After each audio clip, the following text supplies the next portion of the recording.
Bismillahirrahmanirrahim. Assalamualaikum warahmatullahi wabarakatuh.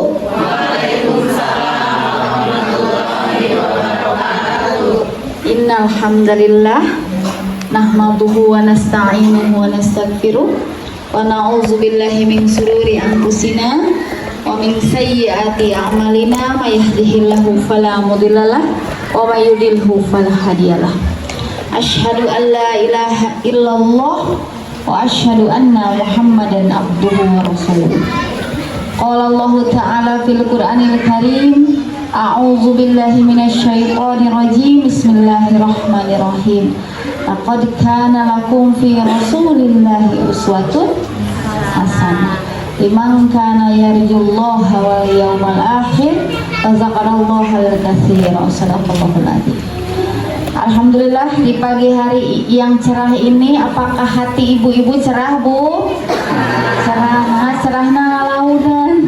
Cerah atau mendung? Aslina. Mudah-mudahan secerah hati kita semua, atas izin Allah kita dapat bersua, dapat bersilaturahim di dalam agenda parenting class, parenting booster, dengan tema mendidik dengan cinta dan teladan. Alhamdulillah. Salawat dan salam semoga tetap tercurah limpahkan kepada Rasulullah Shallallahu Alaihi Wasallam, pada keluarganya, para sahabatnya, para tabi'in, para tabi'ut tabi'in, dan mudah-mudahan kita sebagai umatnya mendapatkan syafaat di akhir zaman. Amin ya Allah ya Rabbal alamin. Alhamdulillah, langsung saja sebelum dimulai, ini sudah ada peregangan dulu gak ini? Oh belum. Oke, untuk emak-emak ini sudah dipijitin kan sama suaminya di rumah? Nah, sebelum dimulai kita biar berbahagia, karena kita di sini mau berbahas tentang cinta gitu ya. Maka kita harus berbahagia terlebih dahulu. Boleh untuk ini mau dipanggilnya emak-emak, mama-mama, atau teteh-teteh? Ya. Tidak ingin ya, tetap yang disebat teteh terus gaduh incu oke. Masya Allah. Maka anu kanan tiasa kapalih diheula. Nah, gitu. Sekali ewang. Sekali ewang. Oke. Si Uma yang sebut teteh, Mak. Maka silahkan sekarang yang di depannya dipijit-pijit terlebih dahulu. Masya Allah. Biasa di atas kemari.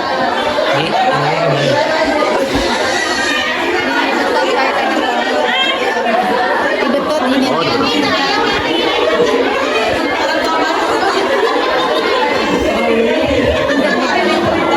Ayo, sekarang hujan rintik-rintik di mana? Nah, di sini.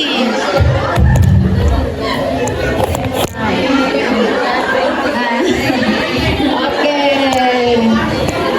Sekarang mau pakai petir nggak?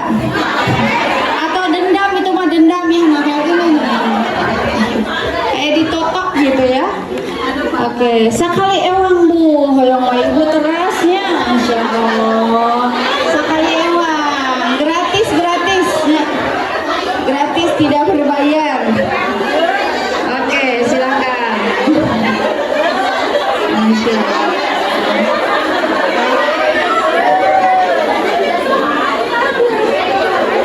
Terus bahagianya namanya. Sekarang hujan rintik-rintik pula launan.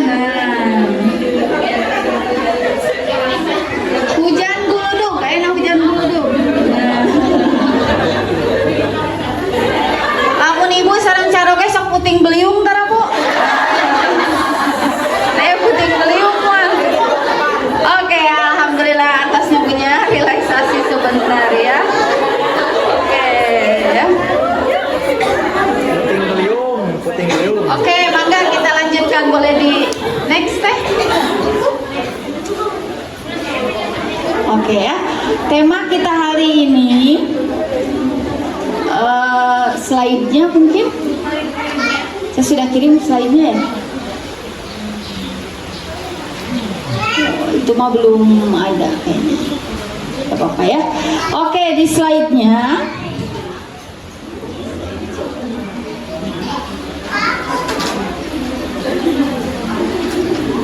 PowerPoint teh ada gak teh? Ada. Saya mau tahu dulu deh di sini rumah tangganya yang 5 tahun ke bawah. Chung Hen. Oke. Yang 10 tahun. Nah, yang 15 tahun. Ada yang 20 tahun. Oh, lebih ya. Suhu berarti ibu suhu 20 bu. 25. 30. Wah, Masya Allah, berarti ibu paling suhu. Nah, tema kita hari ini mendidik dengan cinta dan teladan, gitu ya. Namun boleh next teh? Oke ya. Gak bisa full screen berarti ya. Coba. Nah, tapi di sini dijelaskan bahwa kita sebelum mendidik anak itu yang harus bahagia itu diri dulu atau pasangan dulu atau baru jadi ibu. Nah, semangat. Jadi sejauh ini ibu-ibu terus bahagia. Nah, laun nyebat bahagia anak bu. Saya tanya bu, sebelum dilanjutkan, jika ibu mau balik ke 20 tahun yang belakang, ke 10 tahun belakang, ke 5 tahun belakang, ibu masih mau menikahi suami ibu yang sekarang? Masya Allah. Masih mau bu? Atau mau suami kayak gimana bu?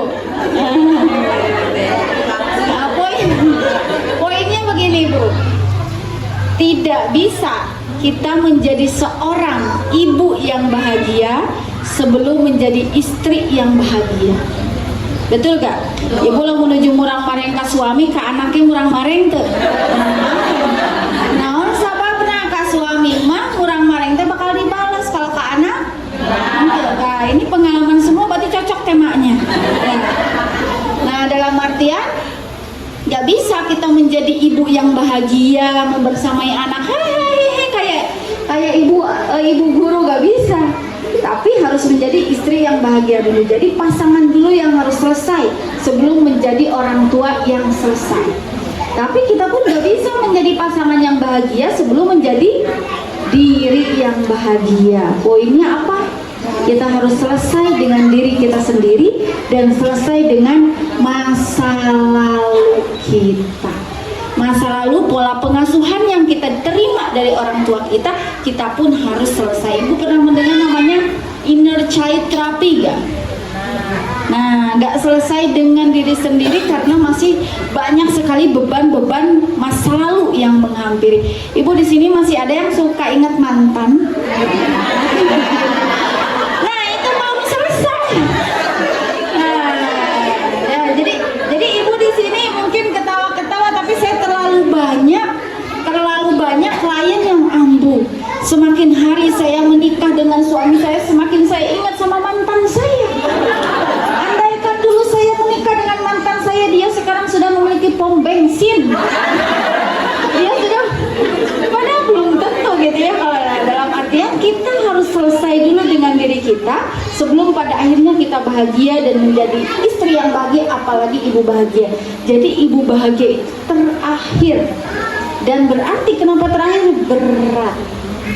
Ya, gak bisa di rumah kita iklimnya sangat positif, harmonis sebelum kita selesai dengan diri, sebelum kita selesai menjadi istri, dan sebelum baru kita menjadi seorang ibu yang bahagia, ibu yang memberi teladan. Contohnya begini, ibu di dia sok aya nyeselan ka urang kalina lamun ngoprek HP. Ari ibuna nyeselan bari nyepeng naon? Eta ibu nuju makan, misalnya nuju makan sesarengan, ya ade teh makan teh kedah we sareng bari ngoprek HP. Leres teu? Ade makan wae tong bari nyepeng HP, ari ibuna nyepeng. Nah, sami sareng bapana ge nya. Nah, dalam artian gak bisa kita menjadi seorang teladan, memberikan cinta sebelum selesai dengan diri kita dan sebelum kita menjadi istri yang bahagia. Itu poin sebelum kita lanjut ke yang lainnya ya. Oke, boleh selanjutnya. Nah, tapi ini menjadi reminder, menjadi pengingat untuk kita semua bahwa la in syakartum la azidannakum wa la in kafartum inna azabi lasyadid. Jika kita bersyukur, maka Allah akan menambahkan nikmat. Namun jika kita kufur, kita tidak akan mendapatkan nikmat, bahkan mendapatkan azab yang pedih. Saya bertanya, ibu bersyukur memiliki suami ibu yang sekarang? Bersyukur nanti laun. Nah, poinnya adalah ibu tahu gak kenapa perempuan banyak yang masuk neraka dibanding laki-laki? Lobang lagi Pak? Bisa Kang ya. Oke, kenapa Bu? Di dalam dalil, di dalam hadisnya dijelaskan apa? Perempuan banyak yang masuk neraka dibandingkan laki-laki. Kenapa? Karena perempuan lebih banyak ambu penduduknya dibanding apa? Di dalam redaksi hadis itu bukan karena kufur pada Allah, bukan karena kurang ibadah pada Allah, tapi karena kufur nikmat pada pemberian suami. Ayah nu gitu nyapan ibu gitu ya, Masya Allah. Nah, karena tidak bersyukur dengan pemberian suami, bahkan dilanjutkan dalam redaksi hadis selanjutnya, apa tidak bersyukurnya? Karena istri selalu berkata apa? Kamu selalu menyakiti aku, sekilas gitu. Nah, suami teh bikin nangis istri, saminggu teh sekali ayah, wenya bisa teh. Tapi bahasana teh, kamu selalu. Nah, itu tabiat perempuan, kamu selalu menyakiti aku. Kalau kata selalu berarti apa? Always, terus gitu ya. Bukan sering, lebih dari sering. Kalau sering ayah ente, nah selalu itu seakan-akan suami always menyakiti, tidak ada kebaikan apapun. Dan di redaksi selanjutnya, kamu tidak pernah. Nah, ini kata-kata sakti perempuan. Kamu selalu dan kamu tidak pernah membahagiakan aku. Ayah no gitu ayah. No, kamu tidak pernah. Nah, kata-katanya tuh bahasanya tidak pernah. Padahal manusia itu tidak demikian. Seakan-akan misalnya suami teh ayah tolong uih teh nyandak oleh-oleh martabak. Nah, biasanya sok dipangnyandakeun sekalinya suami hilap. Kumaha riosna? Kamu tidak pernah gitu ya. Jadi kalau kata orang Sunda itu halodo satahun lantis hujan sapoe. Nah, itu karakter perempuan. Jadi kalau ayah suami nu ganti perempuan gara-gara eta mesti ganti 1000 oge gitu-gitu deh we. Istri itu makhluk terkuat di bumi. Sen kanan belok kiri, dicariosan ngamuk. Nah, itu istrinya, Masya Allah. Tapi poinnya kita harus bersyukur, tidak insecure, dan khususnya bersyukur atas atas kebaikan yang diberikan oleh seorang suami yang kadang-kadang bahkan dalam redaksinya itulah yang membuat para perempuan banyak masuk neraka. Oke, boleh selanjutnya teh. Nah, dan ini mungkin untuk kita semua yang dalam kondisi sedang tidak baik-baik saja. Red kadia gaduh suami kieu. Red kadia murang kali liur gitu ya. Red kadia dan lain sebagainya. Pokoknya masalah itu dari atas, bawah, kanan, kiri, depan, belakang. Nah, di semangat ibunya ngalaman. Nah, dalam artian kita harus mengetahui bahwa la yukallifullahu nafsan illa usaha, bahwa Allah itu tidak akan memberikan beban di luar kesanggupan hambanya. Jadi lamun ayah ibu memiliki suami seperti suami ibu enakeun suami ibu teh jiga Firaun teuing anu jiga Firaun oge Asia kumaha. Nah, masuk surga gitu ya suaminya seperti apa. Dan kita poinnya adalah Allah pasti memberikan beban apapun sesuai dengan kesanggupan kita. Ya, selanjutnya. Sebelum dimulai mungkin ada video terlebih dahulu, video yang untuk mengantarkan kita. Satu video yang hijau dulu deh yang gitu. Oke, Bu ya. Oke, boleh diperhatikan. Sekali lagi teh punten. Kayaknya masih pada bingung nih.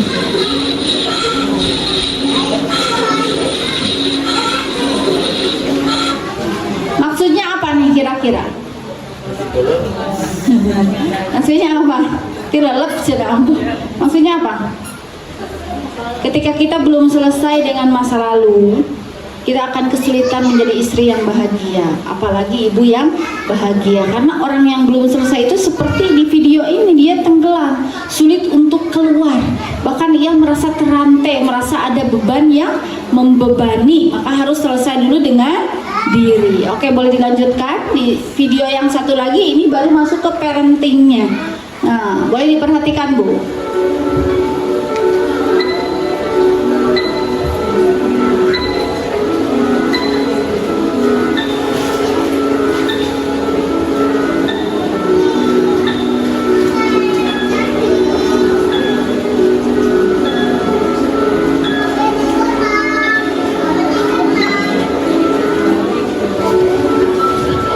Boleh sekali lagi ya Teh ya, punten Teh.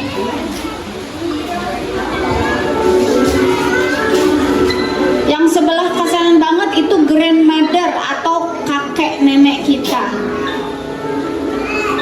Kemudian ke ibu kita, baru ke kita, baru ke anak kita. Backlight, backlight.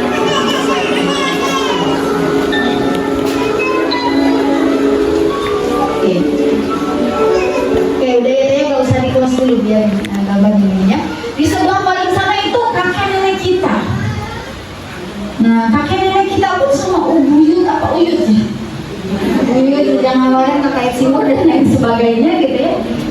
Diperlakukan dengan pola pengasuhan yang belum tepat. Karena di zaman dulu juga ada tuh parenting class, parenting booster, bahkan ilmu pun tidak mudah diakses gitu ya, entah itu ilmu agama dan lain sebagainya gitu ya. Nah, nurunlah ke ibu kita misalnya agak-agak salah seetik cepret. Nah, ibu di dunia itu kau. Nah, di masa itu kan ada salah ini cepret, itu dikerem. Wah, pokoknya segala rupa di masa itu. Orang tua kita. Nah, orang tua kita kan ke kita. Kalau kita belum selesai, kira-kira ke anak kita kumaha? Sama gitu ya, seperti fotokopian nyepres aja di video itu. Kalau kita masih merasakan seperti air yang keruh itu, gak mungkin kita memberikan air yang jernih. Maka untuk membersihkan air yang keruh itu harus dengan apa? Dengan air yang jernih dan bukan sedikit atau banyak. Gak bisa kita membersihkannya dengan sedikit. Artinya, untuk mama-mama di sini, ibu-ibu yang tidak memiliki luka di masa lalu, bagus.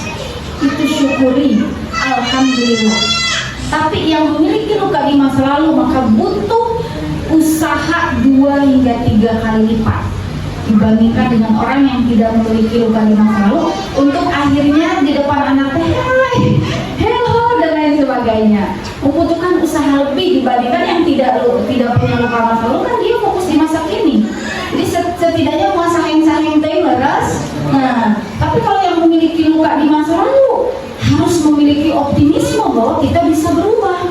Namun usahanya tidak akan sama dengan yang tidak memiliki masa lalu, dalam artian kita harus butuh usaha 2 hingga 3 kali lipat untuk lepas dari zona itu, agar ketika ke anak teh mengeluarkan apa? Aha yang positif. Nanti anak kita ke siapa? Ke cucu kita ke siapa? Ke cicit kita. Ibu ngebayangkan gaduh cucu Bu. Ini barangkali masih SD, masih TK gaduh cucu, tetapi ini adalah realita kehidupan yang ada di depan kita dan tidak boleh disepelekan. Apalagi jika kita mengalami, kita pun memiliki luka di masa lalu, jangan sampai kita pun memberi luka kepada anak-anak kita. Bagaimana kita memberikan cinta dan teladan kalau diri kita pun belum selesai dengan luka gitu ya. Oke, boleh selanjutnya Teh. Next slide. Nah, sebelumnya Teh, punten. Yang ini belum. Nah, barulah kita masuk ya Teh ya. Setelah kita selesai, alhamdulillah selesai dengan masa lalu kita, pelan-pelan kita berusaha healing. Tarik nafas, hembuskan. Di sini ada yang suka tarik nafas, hembuskan. Jam berapa tuh ibu sok tarik nafas, hembuskan? Pagi-pagi. Nah, ibu sebenarnya. Nahan mau ngarokok. Ini, apa ngarokok tuh kan? Itu alhamdulillah itu baturnya ngarokoknya. Ngarokok susah sembuh. Kenapa?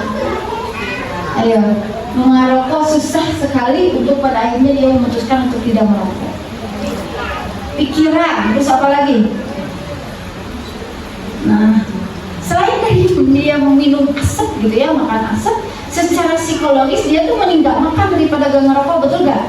Ketika buka puasa yang dicari apa? Rokok, bukan makan. Kenapa? Karena ada relaksasi tarik nafas hembuskan. Bedanya ngarokok mah meskipun kenikmatan tarik nafas hembuskan teh haseup resep. Nah, ibu-ibu nggak usah gitu pusing-pusing tarik nafas hembuskan. Tarik nafas hembuskan masih pusing tarik tunai. Ayo tarik nafas hembuskan masih pusing tarik tunai mun esa doang kayaknya. Nah, gitu ya itu. Caranya biar bahagia harus menjadi bisa memberikan cinta dan teladan itu harus bahagia, dan untuk bahagia itu panjang sekali. Saya mau tanya dulu yang paling tengah. Yang paling tengah ya? Definisi bahagia, definisi bahagia menurut Teteh kalau apa? Ayo, parebut, ayo berarti. Ayo, definisi bahagia menurut Teteh yang belum putih aja dulu. Gimana Teh? Bahagia kalau apa Teh? Bahagia kalau apa? Dalam hal apapun, it's fine. Ya, bahagia kalau apa? Bahagia kalau misalnya anak aku disuruh, aku nurut. Oh, bahagia kalau anak disuruh langsung nurut. Oke, Teteh yang belakang ya kan pada nurut. Bahagia kalau apa Teh? Bahagia kalau apa ya? Bahagia kalau punya anak pintar. Poinnya bahagia itu relatif, setiap orang memiliki definisi bahagia yang berbeda-beda. Tapi ada yang seringkali kita salah arti, menyangka bahagia itu tanpa masalah. Padahal ketika seorang suami mobil ketika wata zahabil mahlil mazkur hawan sah itu sama dengan siap dengan masalah. Jadi bahagia itu bukan tidak ada masalah, itu impossible. Itu tidak mungkin kita hidup tanpa masalah, kita hidup tanpa ujian. Ayah mau suami istri TK tinggal akur-akur wae gitu ya, memiliki anak, masalahnya di mana? Ini toha. Ayah mau aman-aman wae, masalahnya tidak memiliki keturunan. Pasti ayah wae masalah akhirnya. Dalam artian kebahagiaan itu justru hadir setelah kita merasakan kesedihan. Itu setelah kita merasakan masalah, menyelesaikan masalah, baru kita merasakan yang namanya bahagia. Bukan bahagia itu dalam artian senang aja, always tidak, tapi justru nikmat itu ketika kita pernah merasakan sakit. Sehat akan terasa ketika kita telah sakit. Nikmat waktu, ibu luangnya waktu, misalnya di sini ibu rumah tangga semua atau ada yang bekerja. Nah, kalau ibu rumah tangga semua capek tuh Bu. Tuh beres-beresnya ayo ayah udah mana teh kira-kira kalau tiba-tiba diberikan waktu yang luang berangkat ke mana atau tuh Bu? Atau gitunya asal tunggu 2 minggu itu mah sampai siring kabur deh namanya. Nah, dalam artian kita akan merasakan bahagia itu setelah kita merasakan kesedihan, kelelahan, capek dan lain sebagainya, dan kita akan merasakan kehadiran seseorang ketika kita pernah merasakan kehilangan. Ibu pernah dengar frasa ini ya? Seorang ibu jasanya akan terkenang dari mulai yang melahirkan. Betul gak? Anak-anak kita berbakti karena ibu telah melahirkan. Tapi sedihnya seorang ayah rata-rata terkenang ketika ia sudah tidak ada. Betul gak? Ketika ayah sudah tidak ada, baru karos igeningan nanti ayah kieu itu sedihnya seorang laki-laki gitu, capek gawe dengan pakai. Dalam artian kita harus selesai dulu relasi dengan suaminya untuk pada akhirnya bahagia. Dan cara yang pertama, sebelum apapun tawakal dan zikir, kita pasrahkan semuanya pada Allah. Di sini siapa cuma nusok insomnia? Nah, susah tidur. Ilmu tanahun. Nah, dan rata-rata kita sebetulnya bukan teteh berdua aja, misalnya tengah cumnya, wah salah yang nyatanya insomnia, susah tidur dan lain sebagainya. Sebetulnya karena dipikirannya tahunan nyatanya, dia diemukan itu diemukan karena kita terlalu pusing memikirkan hal yang bukan dikendali kita, padahal itu hanya dikendali Allah. Apa yang ada di kendali kita Bu? Pikiran, perasaan, dan perilaku kita. Namun pikiran, perasaan, perilaku orang lain itu di luar kendali kita. Nah, jadi tawakal pada Allah itu yang pertama agar kita jonjol. Luka dua, self care. Nah, saya tanya, Ibu self care-nya ngapain Bu? Hilingna kumaha lamun ibu di galau, hilingna kumaha Bu? Tidur.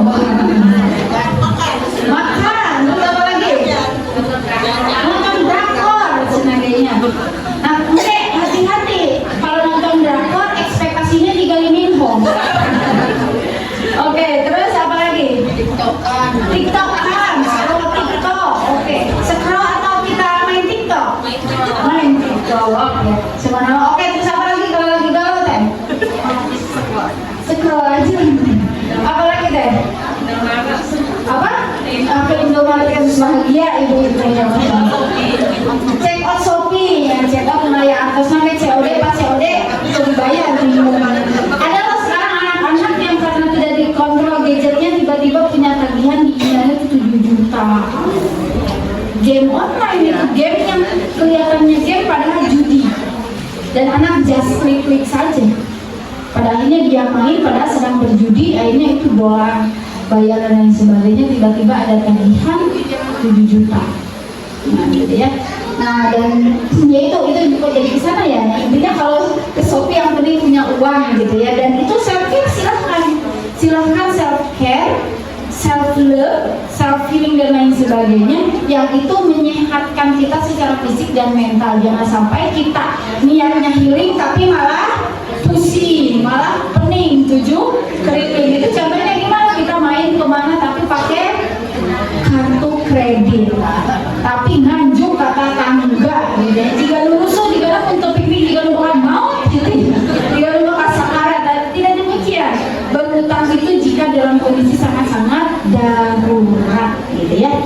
Nah, istirahat yang cukup, berkomunikasi dengan pasangan tentang pembagian tugas. Nah, di sini siapa yang merasa asa pangcapekna? Dalam hal domestik ngurus anak iya, ngurus dapur iya, ngurus itu iya. Kumaha ibu iling kamu? Main sebagainya. Nah, ini harus dikomunikasikan pembagian tugas dengan suami.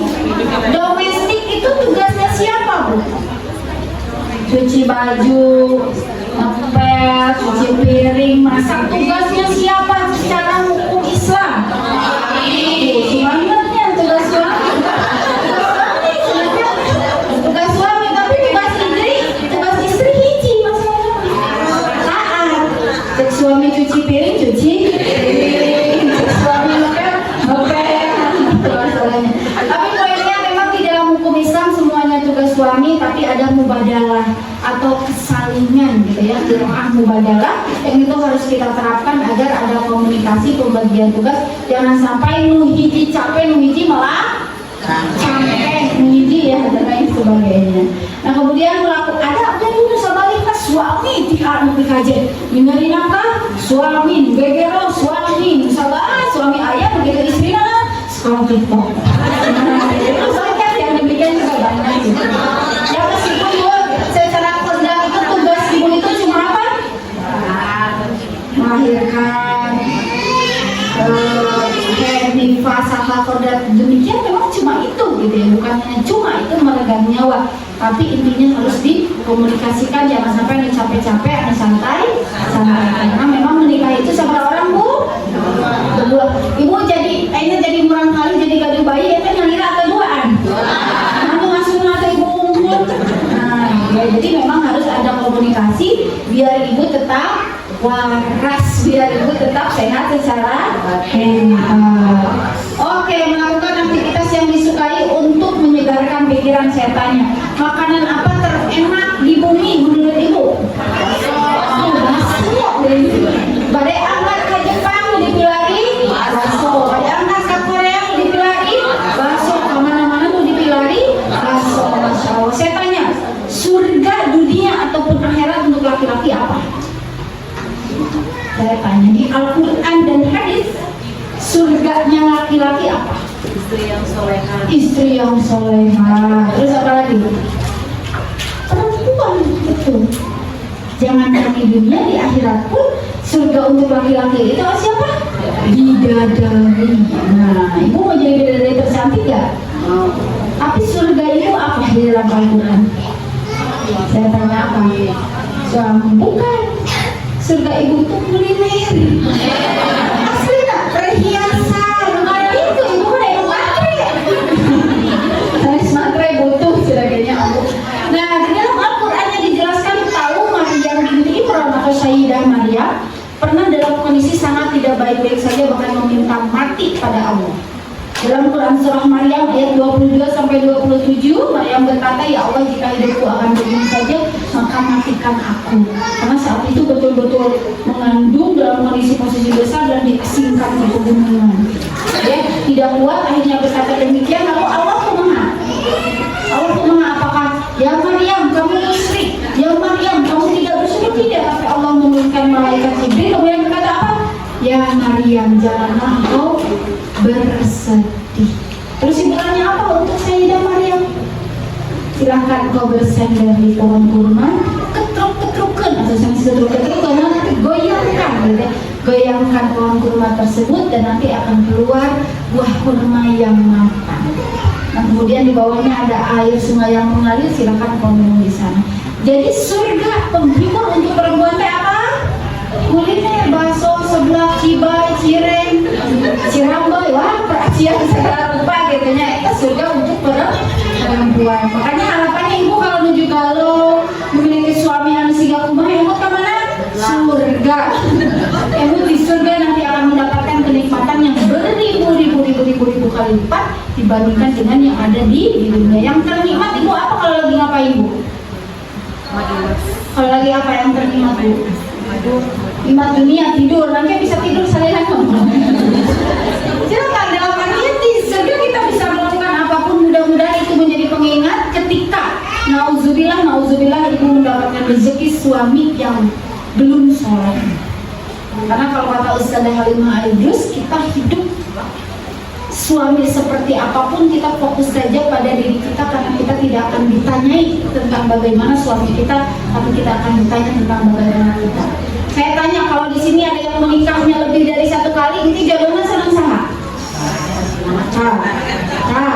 Kedua kali, tiga kali, ke jodohnya senang sama? Senang sama, ayo. Tinggal. Ada 3 dalil. Dari pertama kata Rasulullah SAW dengan pasangan terakhir.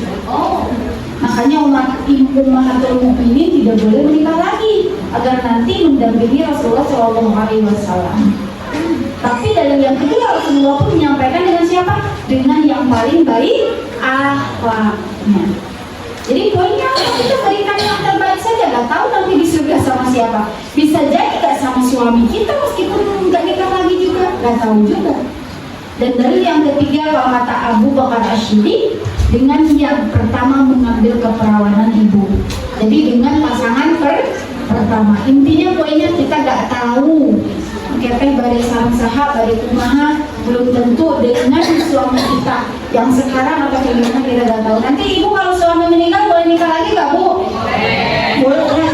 Ini boleh sedikit sarapena ibu dia nu seueur mas mana bu? Aya nu seueur mas sarenjem aya bu? Kalau ibu pupus bakal dikasahakeun. Kacaroge di kamana kan bu? Kangge nikah deui eta teh bu mata ayeuna teh diical. Nah, dalam artian kita tuh gak tahu nanti suami nikah lagi atau gimana. Poinnya pada selama kita hidup berikan yang terbaik, menjadi seorang istri, namun tidak mungkin menjadi seorang istri yang bahagia sebelum menjadi diri yang bahagia. Begitupun menjadi orang tua.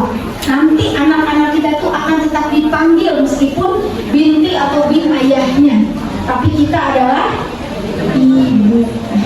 Ya. Oke, dan yang terakhir yang ini sesuai dengan tema kita, bahwa kita harus terus belajar untuk mendidik dengan kasih sayang. Ibu mendidik dengan kasih sayang atau mendidik dengan apa nih sekarang nih? Sok ayah nyingsinan itu ayah pak polisi, itu ayah yo sok ayah nyingsinan itu, usum cenah namanya. Oke, kita harus mendidik dengan kasih sayang karena waktu sunnahnya. Sunnah Rasulullah SAW pernah gak mendidik anak-anaknya dengan kekerasan. Nah, jadi kalau ada orang tua yang masih membenarkan kekerasan adalah sebuah pendidikan, maka itu bukan sunnah Rasul, tapi sunnah Belanda. Belanda keras gak? Kasar gak? Ada yang di atas, yang di bawah gak? Nah, berarti Rasulullah begitu menghargai manusia gak, apalagi anak-anak. Nah, berarti kita harus mulai merubah persepsi bahwa yang baik dalam pendidikan itu apapun keadaannya, yaitu sebuah kelembutan. Kelembutan mah cenah anak teh mau ngawaro aya gitu. Nah, can makna molotot can bana mau sapu mau ngawaro. Nah, gitu. Kulembut oge gitu, kamu kasar. Simpel aja. mungkin dengan kerasnya kasarnya itu anak nurut, tapi tentatif sementara, nanti dia akan membawa luka dan bisa jadi ditularkan pada cucu-cucu ya.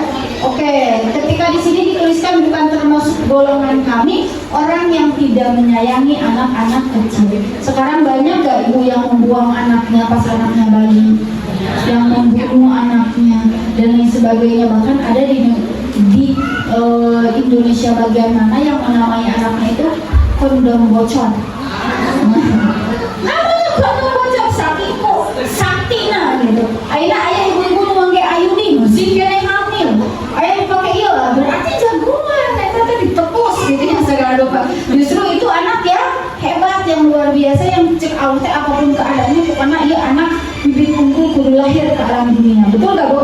Nah, jadi kita syukuri dan kita sayangi. Oke, boleh selanjutnya Teh?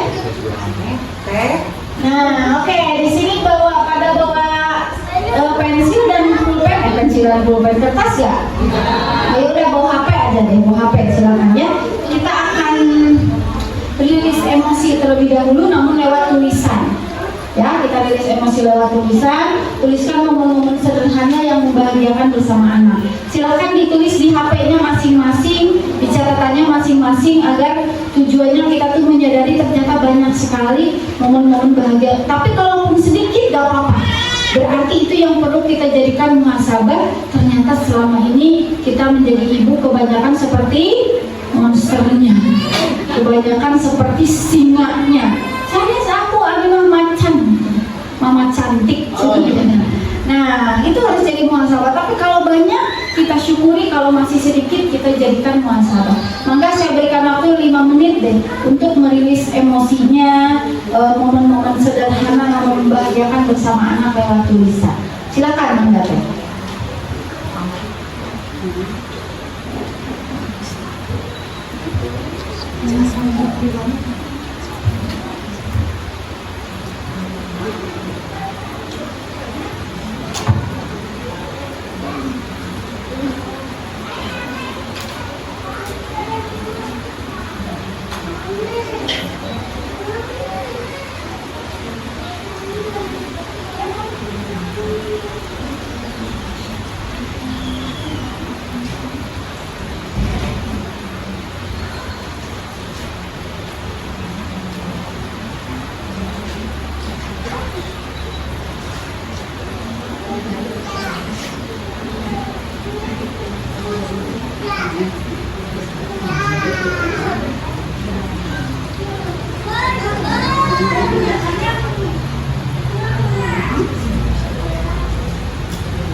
Silakan dirilis ya Bu ya. Apa yang sering kali kita lupakan, yang kita tuh excited banget gitu, bahagia banget bersama anak kita.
Sudah selesai Bu? Oke. Siapa yang berani satu orang aja menceritakan momen-momen sederhana, kecil tapi bahagia? Silakan satu orang aja yang mau sharing momen-momen kecil tapi membahagiakan. Silakan, mangga deh. Boleh ke depan, boleh di sana Pak. Lihat deh. Silakan Bu. Kalau aku masak, dia suka udah. Aku ini enak kamu hebat kamu. Kalau anak usia berapa itu? 5 tahun setengah. 5 tahun. Ada lagi kan? Paling kayak makasih kalau udah dimandiin. Waktu udah dimandiin bilangnya makasih. Oke, kata siapa? Rima. Teh Rima, tepuk tangan untuk Teh Rima. Usia 5 tahun setengah tapi bisa memberikan apresiasi pada orang lain, kira-kira itu mencontoh gak? Rata-rata mencontoh siapa? Bapaknya. Ya, contoh bapaknya. Ya, rata-rata gitu ya, meskipun tidak tahu di titik mana kenapa mencontoh.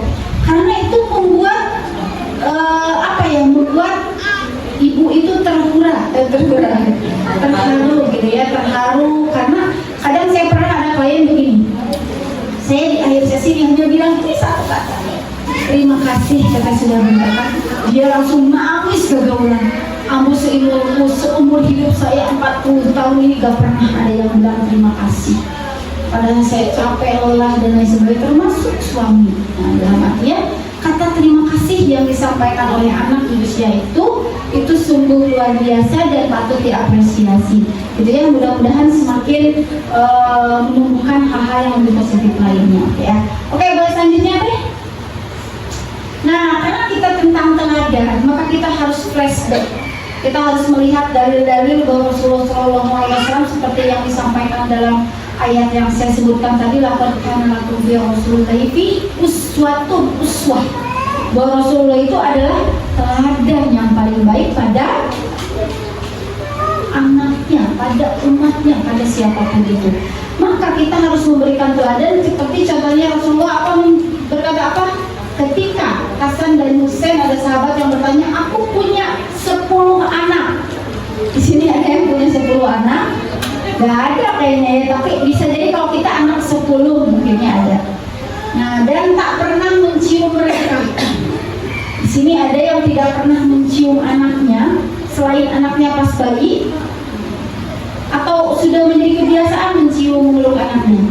Alhamdulillah. Nah, maka Rasulullah menjawab, barang siapa yang tidak menyayangi maka tidak akan disayangi.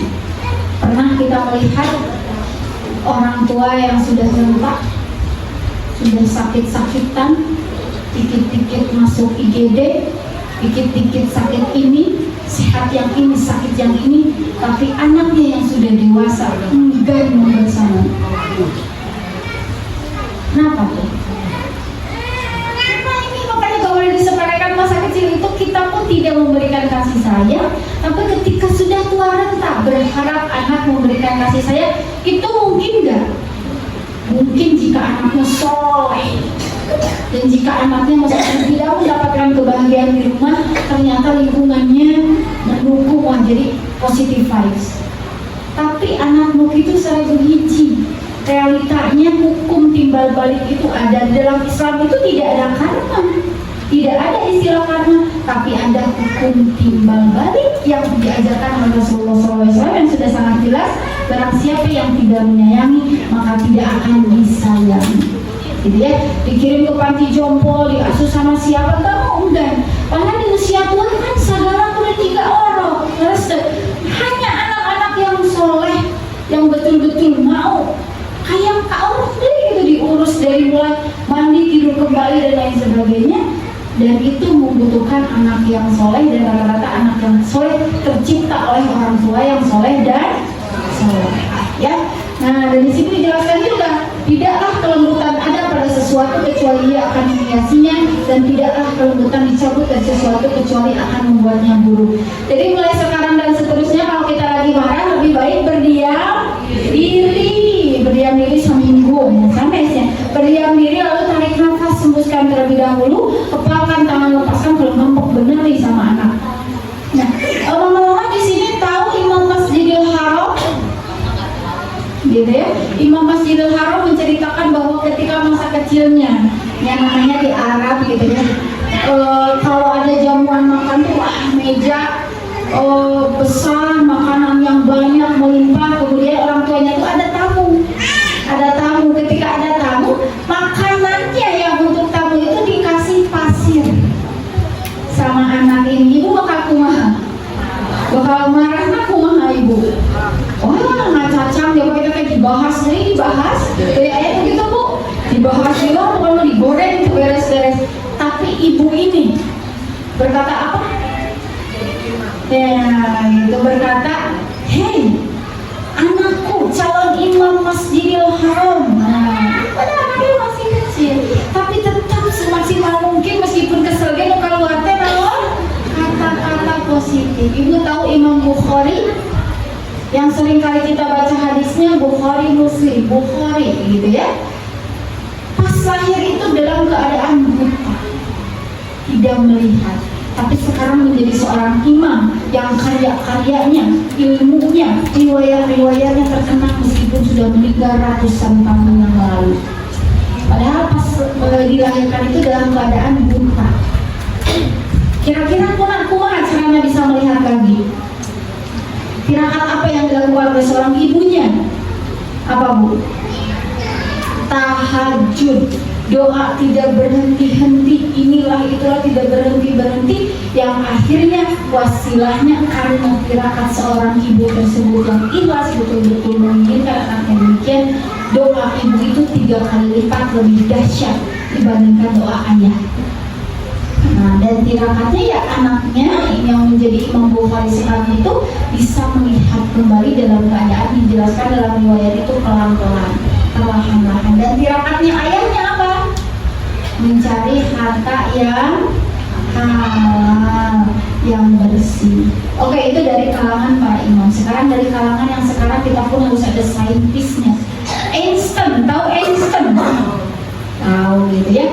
Einstein itu masa kecilnya kayak gimana? Apakah dia langsung terlahir seperti Einstein yang melahirkan E sama dengan MC kuadrat? Tidak. Autis lah, disebut autis lah, speech delay lah, keterbelakangan. Makanya ada yang speech delay aja, speech delay murni itu seringkali disebut Einstein syndrome. Jadi gak sama autis gitu, gak ada gejala, itu hanya keterlambatan bicara saja. Maka seringkali disebut Einstein syndrome karena Einstein pun demikian. Nah, Einstein itu masuk sekolah.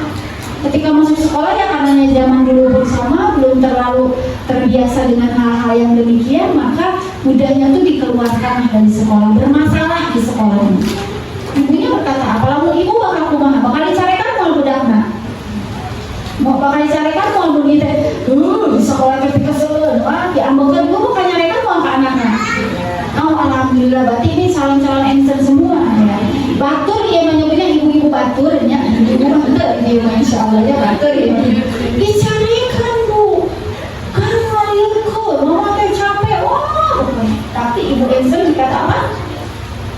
Bukan kamu yang bermasalah, bukan kamu yang begini-begini, tapi sekolahnya tidak cocok untukmu. Jadi anak tidak dikecilkan hatinya karena sekolah memang ayah cocok-cocokan rasa. Sekolah mulia cocoknya untuk mulia, ayah sekolah cocok untuk semua ayah. Dalam artian tidak menjatuhkan anak yang pada akhirnya wasilahnya bisa jadi seperti Einstein sekarang. Terlepas dari Einstein dan Muslim, jadi lampu kan tahu Thomas Alva Edison gitu ya dan lain sebagainya ya. Nah, jadi intinya kita harus memberikan teladan. Nah, termasuk Rasulullah pun pada Hasan dan Husain itu menyampaikan dengan sangat lembut ketika Hasan dan Husain ingin karena belum tahu memakan makanan yang untuk orang yang tidak mampu. Nah, dalam artian kamu dengan lembut, kamu keturunanku tidak berhak mendapatkan zakat, tapi dengan tutur kata yang sangat lembut. Oke, baik, selanjutnya teh.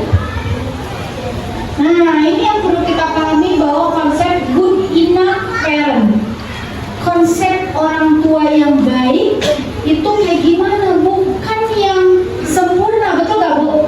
Ibu merasa sempurna gak sekarang bu? Jadi kalau ibu pengen suami yang sempurna, ibu juga harus sempurna, susah, gak bisa kita ya. suami kalau ada sekarang tuh perceraian di Indonesia itu terus meninggi dan pernikahan itu sudah 5 tahun kebelakang tuh menurun. Jadi tingkat pernikahan itu menurun dan tingkat perceraian begitu tinggi, gitu ya. Kenapa tingkat pernikahan menurun, Bu? Banyak yang memutuskan untuk tidak menikah, marriage is scary, gitu katanya. Banyak memutuskan tidak menikah, atau ketika menikah pun banyak yang memutuskan tidak memiliki anak atau cantik. Itu adalah hak pilihan masing-masing. Tapi jadi ibrahnya untuk kita bahwa kita nggak perlu sempurna rata-rata itu karena kita ingin sempurna pasangan kita. Padahal kita pun jauh dari kata sempurna. Jadi kalau memiliki pasangan yang setidaknya kesalahannya masih bisa ditolerir, ibu ganti sapu suaminya gitu-gitu, kene bakal ayah gitu ya, ujian nanti mau mungkin nggak ada. Termasuk kalau ada yang istri kekurangannya gini-gini, nggak apa-apa, masih bisa ditoleransi. Kecuali jika sudah memiliki kekurangan yang sudah tidak bisa ditolerir, maka dalam Islam pun tidak apa-apa untuk pada akhirnya bercerai, entah itu cerai talak atau cerai juga. Dan salah satu penyebabnya karena kita sering menginginkan pasangan kita sempurna dari A hingga Z, ayah masalah apapun. Nah, padahal tidak perlu sempurna, yang penting kita hadir secara emosional, kemudian memberikan cinta tanpa syarat. Ibu kalau memberikan cinta pada anak sok aya syarat nanti. Sok cari pasien ieu asal ieu heula osok tara. Oh, jadi mah teu wae nya tuh bubar we lah. Ini kan diperlukan deh. Ya, bagus lah ya dia kalau sudah memberikan cinta anak tanpa syarat, tanpa hukuman, tanpa konsekuensi yang berlebihan. Kalau reward and punishment itu masih boleh diterapkan, termasuk di sekolah. Asal pas gitu ya, reward and punishment yang pas itu bahkan bagus untuk diterapkan, meskipun ada level tertinggi dari reward and punishment, yaitu kindness, mengajarkan kebaikan dengan teladan. Itu level tertinggi ya. Baru yang terakhir mengajarkan nilai-nilai hidup melalui keseharian. Jadi ya, kalau ada yang tadi kayak teteh anaknya mengapresiasi, itu harus diajarkan lewat keseharian. Tidak bisa lewat kata-kata saja, tapi kita pun tidak melakukan itu. Atau meskipun bukan dari ayahnya, bisa jadi teteh juga begitu pada anak. Misalnya pada anak juga mengapresiasi, tapi jangan berlebih ya. Tidak disarankan juga overdosis, over pujian. Tidak disarankan, nanti anak akan haus pujian. Misalnya di rumah tuh berlebih, dikit-dikit wah, di sekolah itu. Nah itu anak tuh akan kecewa, anak akan down, akan merasa insecure gitu ya kalau tidak merasakan demikian. Padahal bisa jadi standar di luar itu berbeda dengan yang di rumah. Makanya tetap di rumah pun ketika memberikan pujian tidak berlebih, apalagi punishment, hukuman jelas tidak boleh. Tidak sesuai dengan konteksnya, harus sesuai dengan konteksnya. Jadi kalau anak yang ngabahekeun minum, ibu punya minuman warna berem dibahikeun di sofa warna bodas, kumaha Bu? Sofana warna bodas kita kumaha Bu? Ngacacang kumaha Bu? Ngacacang. Nah gitu masalahnya, hukuman sesuai konteks itu ya bersihkan sampai bersih. Jadi bukan dicarikan di keran di WC, nanti nyambung. Kesalahan anak dia dihukum anak. Jadi kalau ada punishment itu yang nyambung dengan kesalahannya, agar tujuan dari punishment itu ya untuk mendidik, bukan hanya pembalasan dendam atau emosi dari seorang ibu pada anak. Ya. Oke, boleh selanjutnya deh. Nah, selanjutnya kita akan role play. Saya minta 2 relawan saja. 3 relawan yang bersedia untuk ke depan. Kita akan role play berperan, yang satu sebagai, nanti deh dijelasin, pokoknya 3 orang dulu aja sebelum pada akhirnya ditunjuk atau dihitung. Ayo relawan dulu 3 orang. Oke, 3 orang. Teh satu siapa teh? Sebelum pada akhirnya ayeuna tanggal sabaraha? Tanggal 14, yang lahir di tanggal 14 siapa? Ayo dengar aku nya. Hari Jumat, lahir di hari Jumat siapa? Dengar aku deh. Oke, kita hitung, ayah nanya nomor 14 langsung ke depan. Sebelum ada relawan nggak? 3 orang. Ada relawan nggak? Cum. 3 orang. Kita roleplay agak terlihat wajah ibu teh tak. Kamu nombok teh kieu, kamu santai teh kieu, kamu nombok teh kieu. Terlihat wajah ibu teh kita roleplay. Ngaca ibu kayak lagi ngaca gitu ya. Oke, sok 3 orang. Ya teh mau. Ya teh ke depan teh hiji. Ayo. Di sebelah depan udah tengah. Teteh, ya udah nih teteh yang tadi aja lagi 2, ya teh. Pada nu bodas, pada nu keren. Tuh, berdua wae. Sok enggak.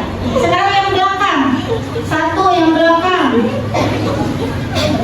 Ayo teh yang teteh nu bayang nguap teh. Ayo maju teh, ayo maju teh. Apa? Ayo 1 2 3 ayo teh. 2. Ayo, gampang pokoknya kita bermain peran, membantu para mama-mama yang lain agar terlihat. Ayo teh ke depan teh. 1 lagi teh. Tengah-tengah boleh. Ayo mama Aige. Miknya ini ada 1 berarti. Iya mama Aige. Ada lagi kan?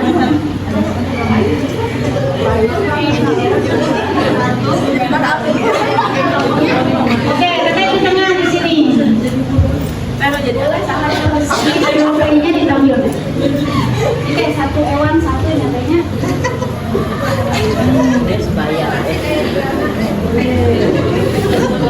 Nah ini roleplay, boleh di tengah aja deh. Kita bermain peran, jadi ada beberapa skenario. 1 memerankan ketika marah, yang 1 memerankan ketika tiis, dingin, netral, biasa aja. Yang 1 ketika tenang. Oke, mau yang marah, selalu marah. Selalu marah. Oh ini marah, boleh. Yang tiis, yang biasa aja. Oh diam aja. Teteh berarti yang malah lembut. Oke, ya. Kita lihat ya. Pertama skenario-nya yang memang terjadi pada ibu-ibu nih, ketika anak menumpahkan makanan saat makan. Nah, teteh boleh dibaca pakai nada yang cocok. Nah, kata-katanya ini aja, tapi nadanya boleh pakai ekspresi, gestur dan lain-lain ya. Jadi nanti kalau respon marah itu nada bicaranya tinggi dan keras, kata-katanya seperti ini, gesturnya boleh memukul meja, menarik nafas keras ataupun muka tegang. Silakan gimana teh? Kayaknya udah ahli gitu ya. Marah-marah sama udah perlu latihan gitu kan ya. Udah lebih bisa gitu. Oke, sekarang respon marah dulu, skenario-nya anak menumpahkan makanan saat makan. Sok. Lupa. Kamu ini kenapa sih ceroboh sekali? Tidak bisa hati-hati sedikit. Lihat, sekarang jadi berantakan. Mami capek, harus bersih-bersih terus.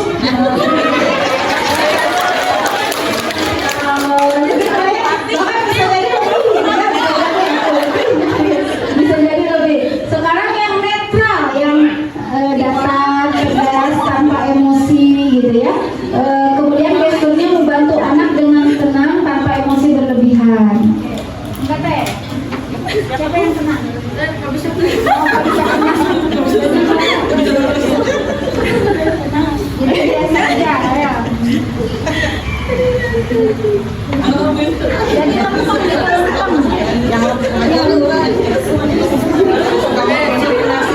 ceroboh sekali, tidak bisa hati-hati sedikit. Lihat sekarang jadi berantakan. ya.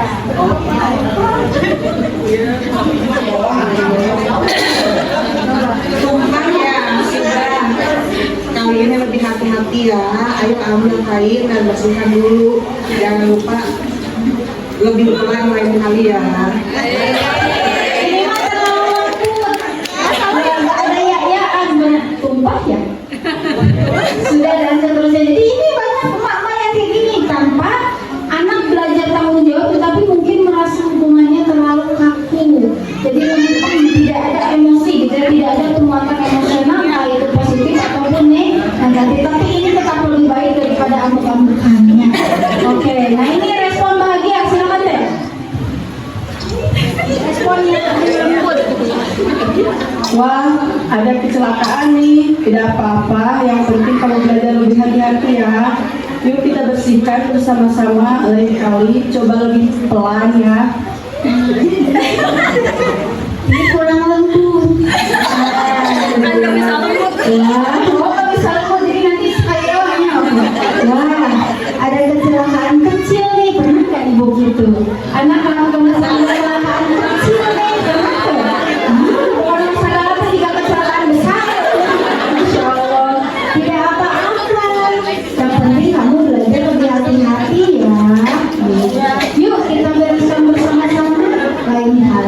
coba lebih pelan ya. Nah, gitu ya, itu lebih lembut. Tersenyum, menatap anak dengan lembut. Sama kalau ke anak itu idealnya ibu tuh nggak berdiri anak duduk, tapi sejajar, ya. Oke, sekarang boleh gantian. Skenario yang kedua. Siapa yang marah? Teteh mau marah. Oke, teteh mau marah ya.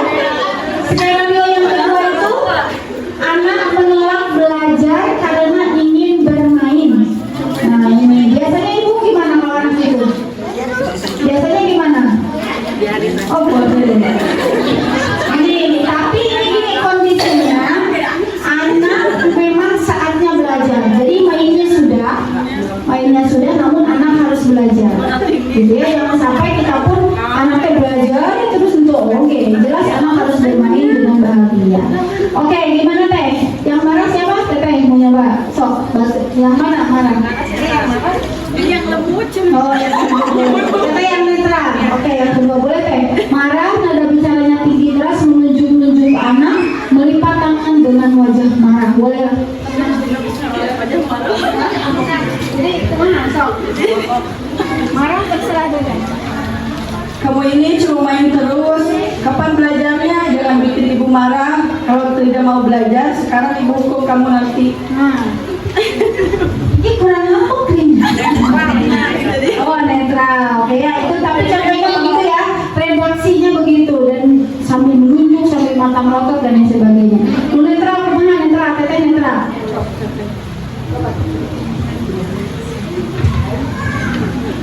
main boleh, tapi belajar dulu 30 menit. Setelah itu kamu bebas bermain. Aturan tetap harus dipatuhi. Ayo selesaikan tugas dulu. Nah, gitu ya, itu lempeng gitu ya. Itu agak lempeng. Sekarang yang bahagia nih, teteh bisa gak bahagia teh? Ceria. Wow, mau serius senangnya. Kayak ke depan anak-anak aja, kayak ibu-ibu guru nih.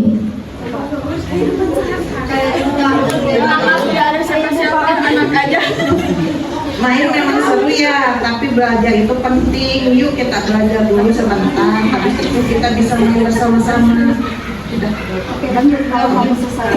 Kalau kamu selesai belajar lebih cepat, kita bisa main lebih lama. Jadi ayo kita kerjakan tugas dulu. Ya, nah itu ya. Kata-katanya jadi anak itu tetap boleh bermain, tapi kita arahkan, kita kasih waktu dan lain sebagainya. Akhirnya mengajarkan anak untuk disiplin kapan waktu belajar, namun dengan cara yang tetap lemah lembut. Ibu bisa membedakan nggak? Ini kurang membedakan ya, jadi wajahnya sama marah. Nah, marahnya sampai kayak gimana? Sebetulnya kita bisa lihat perbedaan. Sekarang boleh teteh terima kasih teteh siapa ini? Teh Lia, Teh Herman, Teh Lia, Teh Herman, Teh ini tepuk tangan untuk Teh ya. Mudah-mudahan boleh kami aja. Mudah-mudahan dalam keseharian kita didominasi oleh yang bahagianya pelan-pelan ya. Jadi diturunin asal dengan berkuaya diturunin ke netral dan bahagia. Oke, sekarang semuanya coba. Punya HP nggak? Selfie semuanya. Selfie semuanya. Semuanya selfie ngaca, semuanya pakai cermin. Coba. Coba semuanya selfie. Selfie, coba semuanya pakai cermin. Kaca, semuanya lihat kaca. Saya mau lihat wajah ibu-ibu marah ke anaknya kemana? Lihat ke kaca, lihat di kaca. Wajah marah kemana? Wajah marah dulu, marah. Lihat ibu wajah ibu marah. Selfie ibu, foto wajah ibu marah.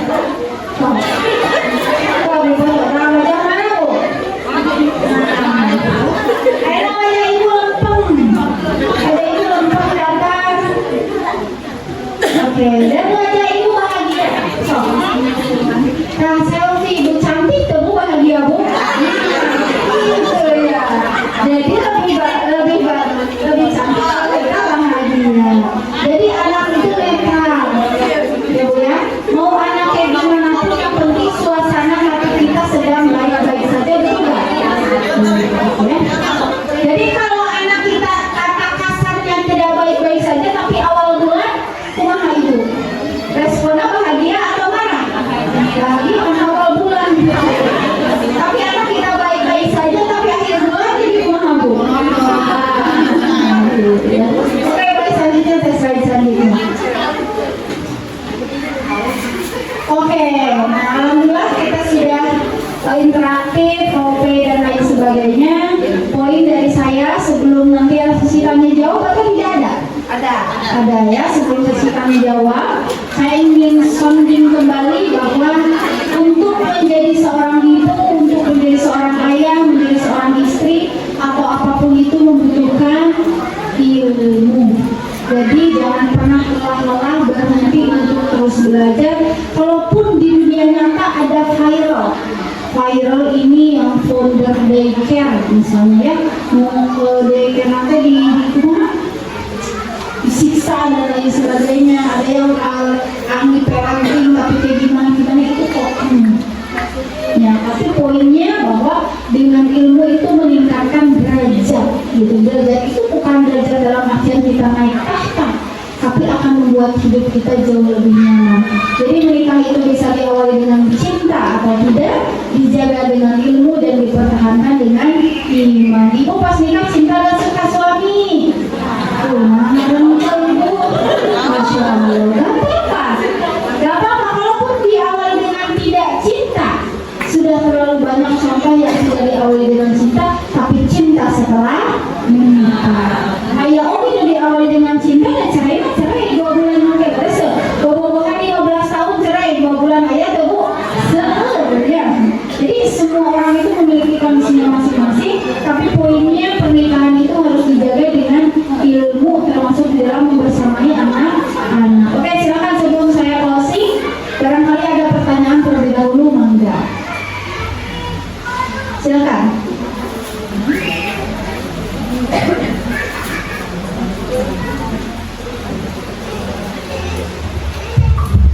Mangga, barangkali ada pertanyaan atau misalkan mau komunikasi apa ya? Boleh ya, boleh. Kami kasih waktu, ada waktu 15 menit ya, kurang lebih boleh. Mangga dimulai dari 3 pertanyaan pertama.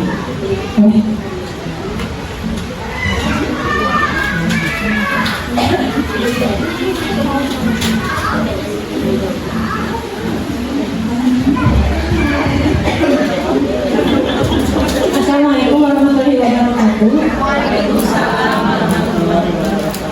Saya Latifah dari PKB ingin bertanya, bagaimana cara mengatasi anak yang ujiannya berlebih dan rasa maunya itu pun berlebih? Ya, terima kasih.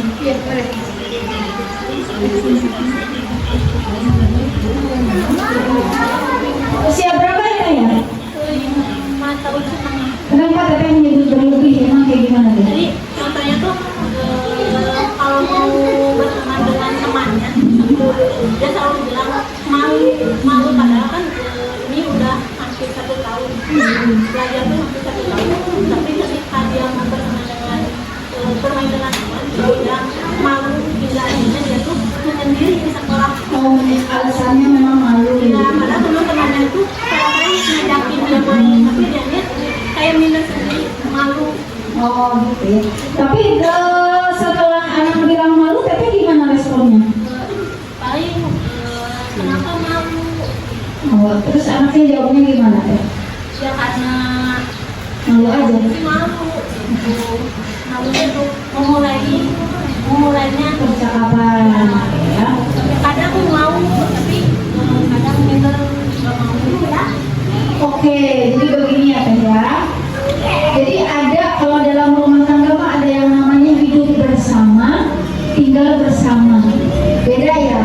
Kita hidup bersama, saling menjadi partner suami istri, saling membantu, saling membersamai dengan hanya tinggal bersama. Tinggal bersama itu masing-masing. Nah, tapi untuk anak pun ada fasenya. Ada fase di mana anak itu memang belum saatnya untuk dia itu bisa main bersama. Tapi hanya main bareng tapi beda-beda. Ini main ini, itu main ini dan sebagainya. Nah, untuk di usia 5 tahun saya belum tahu detailnya. Dalam artian pasti ada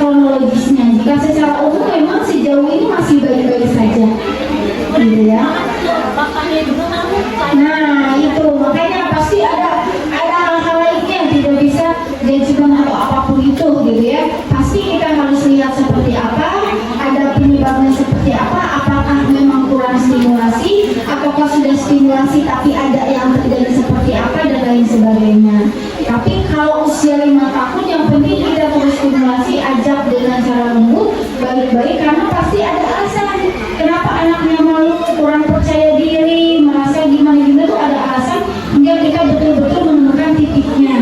Caranya kita tidak bisa pendekatan yang sama. Kalau kata Pak Asep Khairul-Ghani, ketika kita disakiti oleh satu orang, jangan berharap dia minta maaf. Kalau kita berharap dia minta maaf, kita akan makin kecewa. Karena orang yang menyakiti yang namanya dia menyakiti. Nah, gitu ya. Nah, ke anak pun demikian. Ketika kita sudah melakukan pendekatan itu dan ternyata belum efektif, kita cari pendekatan lain, misalnya ngobrol sambil dipeluk, ngobrol sambil bermain dengan yang disukai, hingga pada akhirnya kita tuh nemu kenapa anak ini kurang percaya diri. Kalau menurut Teteh menganggap itu sudah berlebihan. Kan saya nggak tahu, ini teh masih wajar atau berlebihan itu harus dilihat secara komprehensif. Tapi karena Teteh sudah menyampaikan berlebih, gitu ya, karena bisa jadi pas diobservasi itu masih wajar, bisa jadi. Atau memang betul sudah berlebih. Tapi kalau Teteh sudah menganggap berlebih, effortnya pun harus lebih.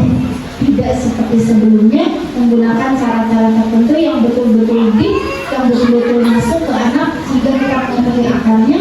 Kenapa anak ini kurang percaya diri, apalagi jika ke ayahnya demikian, biasanya ada kronologi tertentu kenapa kurang dekat dengan ayah dan lain sebagainya. Itu mungkin sependek sepengalaman dan sepengetahuan saya. Wallahu a'lam bishawab. Ada lagi?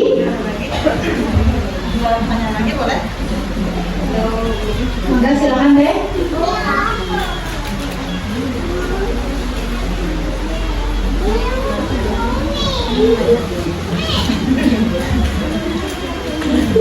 Mau sambut terus ditarusan. Ayo, ada lagi? Atau mau sharing atau apapun itu silakan.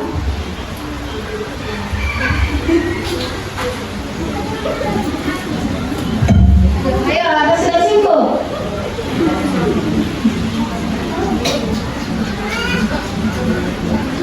Sudah sibuk kayaknya, mudah-mudahan tidak batal ya Teh ya, bubar.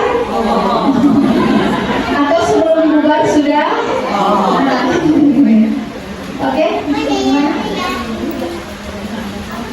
Oke, boleh Teh, silakan.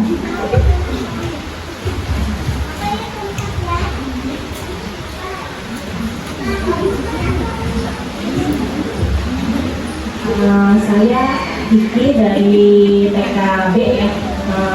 Jadi ini kayak cara ya, minta caranya sih, motivasi lah seperti. Jadi kan kalau saya itu mendidik anak seperti A misalnya, tapi pasangan saya berbeda. Itu saya ingin kita sejalan tuh bagaimana ya? Terima kasih. Ini kayaknya pertanyaan semua deh. Mewakili semua orang gitu ya. Oke, gini, ada nikah itu 4 kali. Pernah dengar gak nikah itu 4 kali, bukan 4 istri. Nah, nikah pertama nikah tubuh. Nikah tubuh itu mohon maaf, di titik dasar kebutuhan manusia itu biologis. Dan nikah tubuh kalau sudah selesai, yaitu senggamanya selesai, jimanya selesai, berhubungan seksualnya selesai dengan suami, baru naik level. Tapi kalau di nikah yang paling bawahnya pun belum selesai, nah apalagi yang atasnya. Jadi harus selesaiin dulu nikah tubuh. Nah ini kan sudah 18 saudara semua kan. Nah kalau nanya ilmunya itu nikah, karena pasti di dalam hatinya banyak yang iya. Ternyata nikah tubuh kita belum selesai, padahal usia pernikahan kita udah 30 tahun. Jadi harus selesai dulu nikah tubuhnya. Setelah nikah tubuh selesai, kita naik level nikah pikiran. Nah itu bikin pasangan. Hujan angin dodar doang. Menyatukan pikiran dengan background kita yang berbeda, keluarga yang berbeda, dia pun memiliki pola asuh yang berbeda dengan pola asuh kita. Tiba-tiba kita kudu masuk anak bebarengan. Di sini sok hujan angin dodar teh kayak rengingan dan segala gunawan gitu ya. Itu seringkali kita nikah pikiran dan banyak pertengkaran di sana. Ada perbedaan pola asuh dari suami dan pola asuh kita yang akhirnya ketika cara mendidiknya pun berbeda. Nah caranya memang harus nikah. Di pikiran ini harus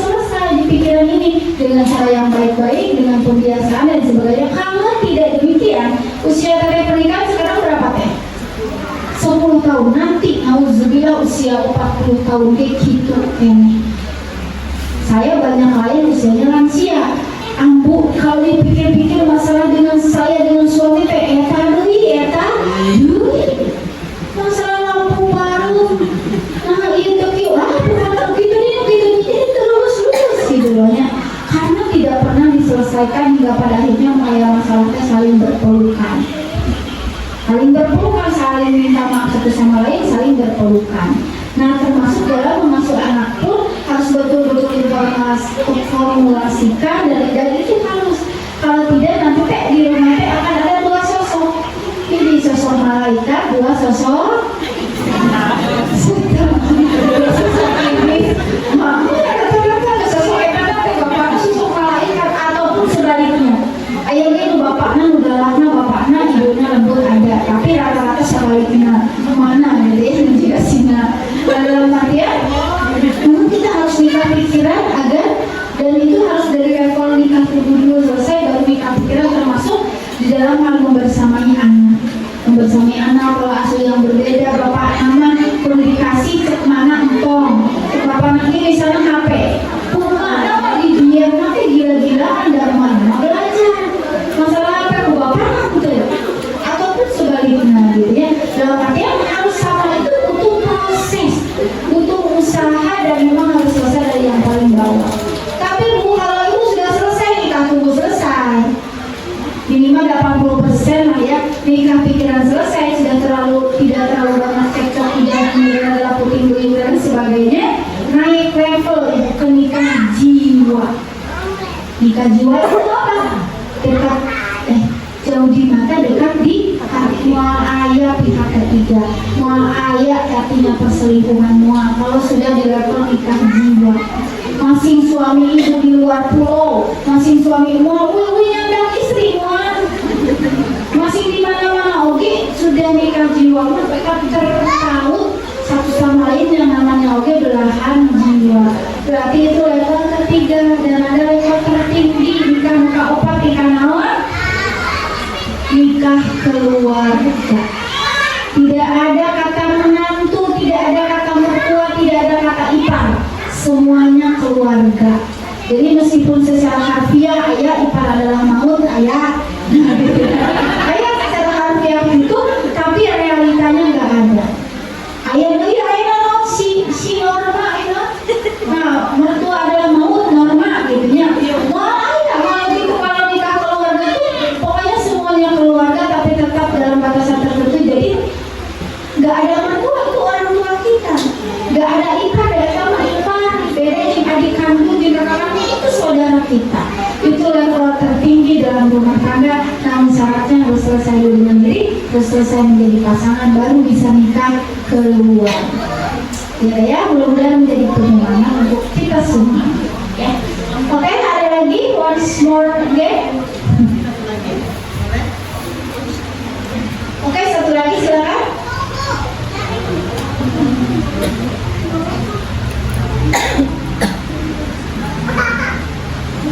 Ayo, ada lagi?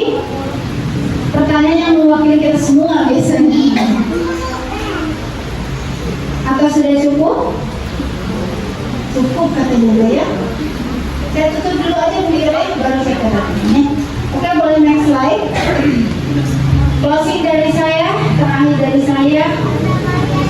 Setiap langkah kecil yang kita ambil hari ini adalah fondasi untuk masa depan yang lebih besar. Jika kita tidak bisa hadir dalam setiap momen anak-anak kita, maka minimal kita hadir dalam 3 momen. Pertama, ketika anak sedih. Kedua, ketika anak sakit. Ketiga, ketika anak unjuk prestasi. Terima kasih karena ibu-ibu sudah luar biasa hingga titik ini, sudah berjuang hingga titik ini, sudah bertahan hingga titik ini, hingga akhirnya mampu melangkahkan kaki untuk bersama-sama belajar menjadi diri yang bahagia, istri yang bahagia, juga ibu yang bahagia. Itu saja yang mungkin dapat saya sampaikan. Terima kasih atas segala perhatiannya. Jika ingin bersilaturahim lewat media sosial pun boleh, jika lewat offline pun boleh. Silakan di @ambu_consulting channel gitu ya. Terima kasih dan mohon maaf jika ada kata atau perilaku yang kurang berkenan di hati, mohon dimaafkan karena tentu saya manusia biasa, ya. Itu saja mungkin yang dapat saya sampaikan teh, atau mohon atas kesempatannya dari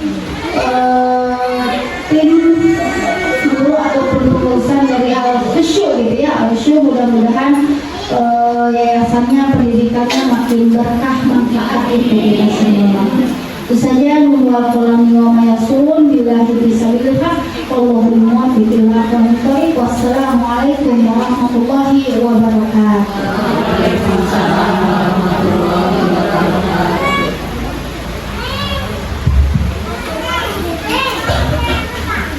Alhamdulillah, terima kasih kami sampaikan kepada yang terhormat Ustazah Eva Nur Khofifah SPSINH yang telah memberikan banyak sekali ya ibu-ibu ya hari ini, ibu-ibu semua di chart ya ilmu untuk mendidik anak-anaknya. Setelah kemarin 4 hari anak-anak sekolah, sekarang hari ini ibu-ibu yang sekolah ya. Alhamdulillah saya juga banyak sekali mendapatkan ilmu hari ini. Mudah-mudahan kita semua yang hadir di sini bisa mengamalkan apa yang Ustazah sampaikan dalam mendidik dan mengasuh anak-anak kita dengan bahagia dan penuh cinta ya, serta dengan ridho Allah Subhanahu wa taala.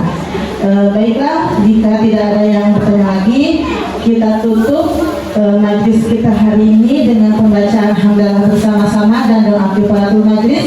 Alhamdulillahirabbil alamin, subhanakallahumma wa bihamdika, asyhadu an la ilaha illa anta, astaghfiruka wa atubu ilaik. Saya sebagai pengacara mohon maaf apabila ada kesalahan. Wassalamualaikum warahmatullahi wabarakatuh.